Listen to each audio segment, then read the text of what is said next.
السلام علیکم. که چیرې تاسو نه خبر زما نوم جمیل احمد دی او نن زه غواړم چې زه سره د سهار د راکشنستو سره یو څه غلطیانې دي چې دغه موږ کوو او د هغه په باره کې زه غواړم چې زه سره خبرې وکړم. نمبر 1 ډونټ کال انیبډي ان د مارنینګ، یعنی کې سهار وخت چې هیڅ کله یو چاته ډایرکټ زنګ مه وهه، ولې چې هغه بیده وي او دا اخلاقاً موږ باید یو چاته زنګ ونه وهو، ولې چې هغه خو یو بیده وي. دوم دا دی چې شاید ستا په خبرو سم سر نه شي خلاص، ولې چې هغه د خوبه وي.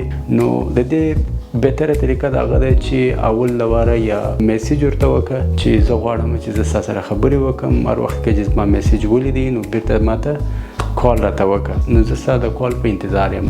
ولې چې او هغه کس چې کله ستا میسیج وویني هغه بیا په خپل وخت ګوري چې کوم وخت هغه راکښېنستی او وخت یې پیدا کړي نو هغه بیا تا ته زنګ وهي. نو دا یو بهتره طریقه ده. نمبر 2 چې دی هغه ډونټ هیټ د سنوز بټن، یعنی که چیرې تا خپل موبایل د سهار د راکښېنستو لپاره پر الارم باندې برابر کړي، هغه وخت هیڅکله دا مه کوه چې تا د خپل موبایل الارم وي او موبایل راواخلې او سنوز بټن ووایې او پرېږدې بیرته بیده سې.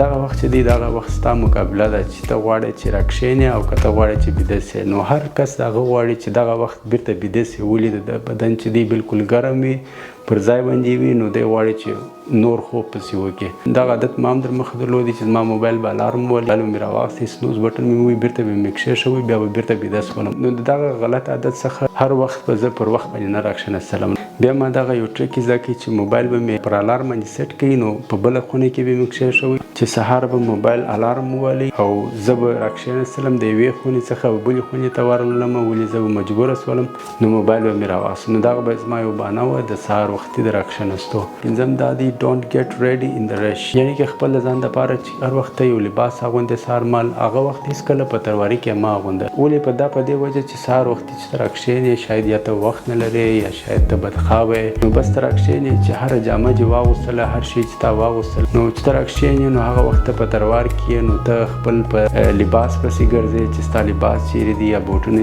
چیرې دي، هر شی پسې جلا جلا ګرځې.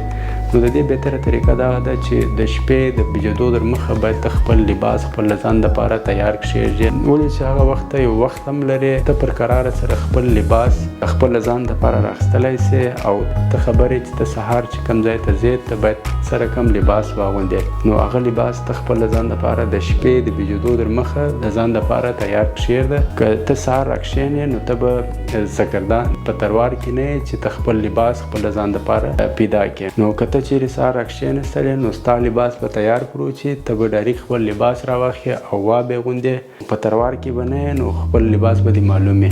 شپږم لیمیټ سوشل میډیا ټایم، یعنی کې هېڅکله دا مه کوه چې سهار وختي راکښېنستلې نو ډایرکټ ته خپل موبایل راواخلې، بس خپل په موبایل باندې ولګېږې، یوټیوب خلاص کړې یا فیسبوک خلاص کړې.